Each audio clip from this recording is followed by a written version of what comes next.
ಓಂ ಶಾಂತಿ. ಎಲ್ರಿಗೂ ನಮಸ್ಕಾರ. ವೀಕ್ಷಕರಿಗೆ ಭಗವದ್ಗೀತೆಯಲ್ಲಿ 2ನೇ ಅಧ್ಯಾಯವನ್ನು ನಾವು ವಿಷಾದ ಯೋಗ, ಮೊದಲನೇ ಅಧ್ಯಾಯವನ್ನು ನಾವು ವಿಷಾದ ಯೋಗ ಅಂತೇಳಿ ಕರಿತೀವಿ. 2ನೇ ಅಧ್ಯಾಯವನ್ನು ಸಾಂಖ್ಯಯೋಗ ಅಂತೇಳಿ ಕರಿತೀವಿ. ಮೊದಲನೇ ಅಧ್ಯಾಯಕ್ಕೆ ಮೆಂಟಲ್ ಡಿಸ್ಟರ್ಬೆನ್ಸಸನ್ನು ಕಾಣ್ತೀವಿ, ಮಾನಸಿಕ ಅಸ್ವಸ್ಥತೆಯನ್ನು ಕಾಣ್ತೀವಿ. ಅದಕ್ಕೆ ಉತ್ತರವಾಗಿ 2ನೇ ಅಧ್ಯಾಯ ಆರಂಭವಾಗ್ತದೆ. ಅಂದರೆ ಅದನ್ನು ಸಾಂಖ್ಯಯೋಗ ಅಂತೇಳಿ ಕರಿತೀವಿ. ಅಂದರೆ ನಾವು ಮೊದಲನೇದರಲ್ಲಿ ತಪ್ಪು ಕಲ್ಪನೆ ಮತ್ತು ತಪ್ಪು ಅರ್ಥ ಮಾಡಿಕೊಳ್ಳುವಿಕೆಯಿಂದ ನಮ್ಮ ಜೀವನದಲ್ಲಿ ಸಮಸ್ಯೆಗಳು ಉಂಟಾಗ್ತದೆ ಅಂತೇಳಿ. 2ನೇ ಅಧ್ಯಾಯದಲ್ಲಿ ನಮಗೆ ಸರಿಯಾದ ಜ್ಞಾನವನ್ನು ನಾವು ತಿಳ್ಕೊಂಡಾಗ ಅದರಲ್ಲಿ ನಾವು ಅದಕ್ಕೆ ಪರಿಹಾರವನ್ನು ಕಂಡುಕೊಳ್ಬೋದು ಅನ್ನೋದನ್ನು 2ನೇ ಅಧ್ಯಾಯದಲ್ಲಿ ತಿಳಿಸ್ಕೊಡ್ಲಾಗ್ತದೆ. ಹಾಗಾದರೆ ಆ ಜ್ಞಾನ ಏನು ಅಂತೇಳಿ ತಿಳ್ಕೊಳ್ಳೋಣ.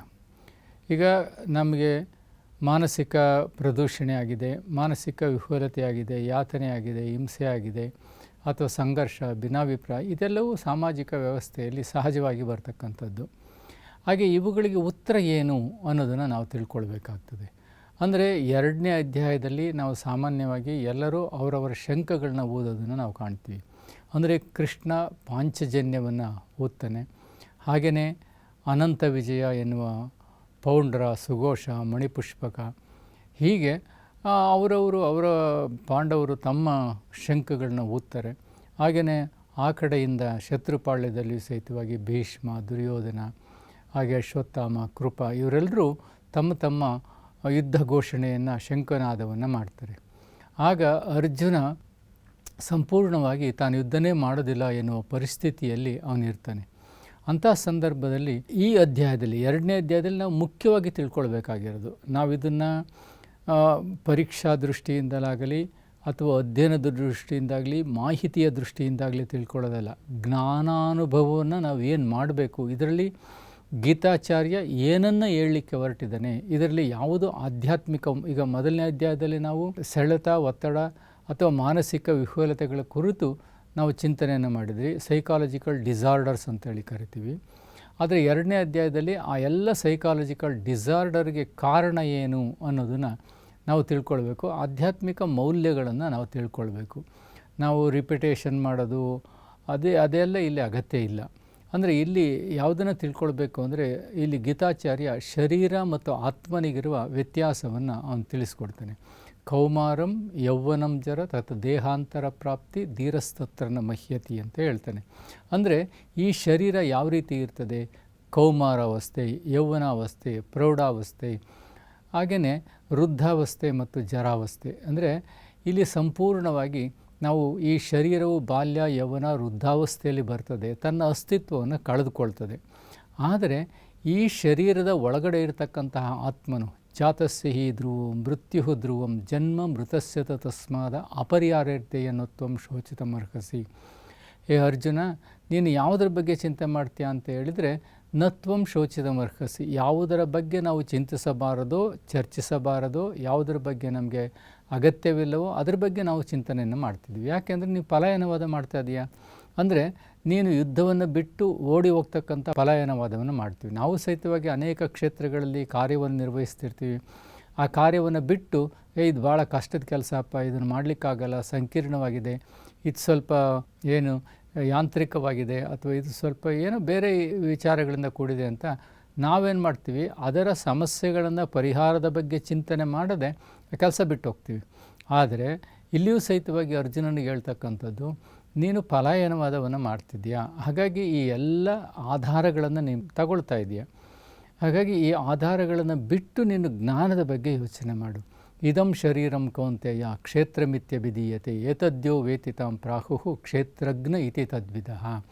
ಅಂದರೆ ಇಲ್ಲಿ ಈ ಶರೀರನೇ ಬೇರೆ, ಅಂದರೆ ಕ್ಷೇತ್ರವೇ ಬೇರೆ, ಕ್ಷೇತ್ರಜ್ಞನೇ ಬೇರೆ.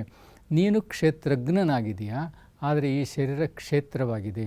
ಹಾಗಾಗಿ ಈ ಕ್ಷೇತ್ರಜ್ಞನ ಬಗ್ಗೆ ನೀನು ತಿಳ್ಕೊ ಅಂತ ಒಂದು ಮಾತನ್ನು ಹೇಳ್ತಾನೆ. ಏನು ಕ್ಷೇತ್ರಜ್ಞನ ಬಗ್ಗೆ ನಾವು ತಿಳ್ಕೊಳ್ಬೇಕಾಗಿರ್ತಕ್ಕಂಥದ್ದು ಅಂದರೆ, ನಯನಂ ಚಿಂದಂತಿ ಶಸ್ತ್ರಾಣಿ ನಯನಂ ದಹತಿ ಪಾವಕಃ ನ ಚೈದಂ ಕ್ಲೇದಯಂತ್ಯಾಪ್ಯೋ ನ ಶೋಷಯತಿ ಮಾರುತಃ. ಅಂದರೆ ಇಲ್ಲಿ ಆತ್ಮ ಏನಾಗಿದೆ, ಕತ್ತರಿಸ್ಲಿಕ್ಕಾಗೋದಿಲ್ಲ, ಒಣಗಿಸ್ಲಿಕ್ಕಾಗೋದಿಲ್ಲ, ಸುಡಲಿಕ್ಕಾಗೋದಿಲ್ಲ, ಏನು ಮಾಡಲಿಕ್ಕಾಗೋದಿಲ್ಲ. ಅಂದರೆ ಅಜರ, ಅಮರ ಮತ್ತು ಅವಿನಾಶಿ. ನೋಡಿ, 2ನೇ ಅಧ್ಯಾಯದ ಮುಖ್ಯ ಅಂಶವೇ ಇದು. ಜಾತಸ್ಸಿಹಿ ಧ್ರುವಂ ಮೃತ್ಯು ಧ್ರುವಂ ಜನ್ಮ ಮೃತಸ್ಯ ತಸ್ಮಾದ ಅಪರ್ಯಾರ್ಧೇನತ್ವಂ ಶೋಚಿತಮರ್ಹಸಿ. ಅಂದರೆ ಇಲ್ಲಿ ಮುಖ್ಯವಾಗಿ ನಾವು ತಿಳ್ಕೊಳ್ಬೇಕಾಗಿರ್ತಕ್ಕಂಥದ್ದು ಆತ್ಮ ಮತ್ತು ಶರೀರಕ್ಕಿರ್ತಕ್ಕಂಥ ಭೇದ ಅಭೇದ ಸಂಬಂಧವನ್ನು. ಅಂದರೆ ಹುಟ್ಟಿದವನಿಗೆ ಮರಣನವಂದೇ ಜನನ ನಿಶ್ಚಿತವು, ಪುನರಪಿ ಜನನಂ ಪುನರಪಿ ಮರಣಂ. ಅಂದರೆ ಭೇದ ಮತ್ತು ಅಭೇದ. ಅಂದರೆ ಭೇದ, ಹೌದು, ಶರೀರ ಆತ್ಮ ಬೇರೆ, ಶರೀರ ಬಿಟ್ಟು ಹೋಗಬೇಕು. ಅಭೇದ ಅಂದರೆ ಮತ್ತೆ ಶರೀರ ತೆಗೆದುಕೊಳ್ಬೇಕು. ಭೇದ ಅಂದರೆ ಆತ್ಮ ಶರೀರ ಬೇರೆ, ಶರೀರ ಬಿಟ್ಟು ಹೋಗ್ತೀವಿ, ಸತ್ತು ಹೋಗ್ತೀವಿ. ಹಾಗಾಗಿ ಆ ಶರೀರ ಬಿಟ್ಟಂಥ ಆತ್ಮ ಎಲ್ಲಿಗೆ ಹೋಗ್ತದೆ? ಪುನರಪಿ ಜನನಂ ಪುನರಪಿ ಮರಣ, ಮತ್ತೆ ಅದು ಜನ್ಮವನ್ನು ಪಡೀತದೆ. ಇದು ಅಭೇದ ಸಂಬಂಧ. ಅಂದರೆ ಶರೀರ ಆತ್ಮಗಳು ಭೇದವಿದ್ದರೂ ಅಭೇದ ಸಂಬಂಧವನ್ನು ಪಡೆದಿದೆ. ಆದರೆ ನಾನಿಲ್ಲಿ ಏನನ್ನು ತಿಳ್ಕೊಳ್ಬೇಕಾಗ್ತದೆ ಅನ್ನೋದು ಭಾಳಷ್ಟು ಮುಖ್ಯ. ಅಂದರೆ ನಯನಂ ಚಿಂದಂತೆ ಶಸ್ತ್ರಾಣಿ ಏನಿದೆ, ಆತ್ಮ 2 ಹುಬ್ಬುಗಳ ನಡುವೆ ಪ್ರಕಾಶಿಸುತ್ತಿರುವ ಜ್ಯೋತಿಯಾಗಿರ್ತಕ್ಕಂಥ ಆತ್ಮ ಇದು ಅಜರ ಅಮರ ಅವಿನಾಶಿ. ಇದನ್ನು ಯಾಕೆ ಹೇಳ್ತಾನೆ ಗೀತಾಚಾರ್ಯ ಅಂತ ಹೇಳಿದರೆ, ನೋಡು, ನೀನು ದ್ರೋಣನನ್ನು ಸಾಯಿಸ್ತೀಯಾ? ಆಗಲ್ಲ ನಿನ್ನ ಕೈಲಿ. ನಯನಂ ಚಿಂದಂತೆ ಶಸ್ತ್ರಾಣಿ, ನಿನ್ನ ಕೈಲಿ ಸಾಧ್ಯತೆ ಇಲ್ಲ. ಹಾಗೆಯೇ ನಿನ್ನ ಸಹೋದರನ ಸಾಯಿಸ್ತೀಯಾ? ಇಲ್ಲ. ನಿನ್ನ ದೇಹವನ್ನಷ್ಟೇ ವಿನಾಶ ಮಾಡ್ತೀಯ ಹೊರತು ದೇಹದಲ್ಲಿರ್ತಕ್ಕಂಥ ದೇಹಿಯನ್ನು, ಆತ್ಮನನ್ನು ನೀನು ವಿನಾಶ ಮಾಡಲಿಕ್ಕೆ ಸಾಧ್ಯತೆ ಇಲ್ಲ. ಹಾಗಾಗಿ ಈ ಆಧ್ಯಾತ್ಮಿಕ ಮೌಲ್ಯ ಅಂದರೆ 1ನೇ ಅಧ್ಯಾಯಕ್ಕೆ ಉತ್ತರ ಇದು. 1ನೇ ಅಧ್ಯಾಯದಲ್ಲಿ ಅವನಿಗಾಗಿರ್ತಕ್ಕಂತಹ ಎಲ್ಲ ರೀತಿಯಾಗಿರ್ತಕ್ಕಂತಹ ಮಾನಸಿಕ ವಿಫಲತೆಗಳಿಗೆ ಈ ಆತ್ಮನ ಪರಿಚಯ, ಆತ್ಮನ ಅಸ್ತಿತ್ವ ಮತ್ತು ಆತ್ಮನ ತಿಳುವಳಿಕೆ ಭಾಳಷ್ಟು ಮುಖ್ಯ ಎನ್ನುವುದನ್ನು ಅವನು ಹೇಳ್ತಾ ಹೋಗ್ತಾನೆ. ಹಾಗಾಗಿ ಈ ಆತ್ಮನನ್ನು ನಾವು ತಿಳ್ಕೊಳ್ಳಿಲ್ಲ ಅಂದರೆ ತಪ್ಪು ಕಲ್ಪನೆ ಆಗ್ತದೆ. ಹಾಗಾಗಿ ಆತ್ಮನಿಗೆ ಏನು ವಿಶೇಷತೆ ಇದೆ? ಅದಕ್ಕೆ ಮನಸ್ಸಿದೆ, ಬುದ್ಧಿ ಇದೆ, ಸಂಸ್ಕಾರ ಇದೆ. ಹಾಗಾಗಿ ಮನಸ್ಸು ಏನು ಮಾಡ್ತದೆ? ಯೋಚನೆ ಮಾಡ್ತದೆ.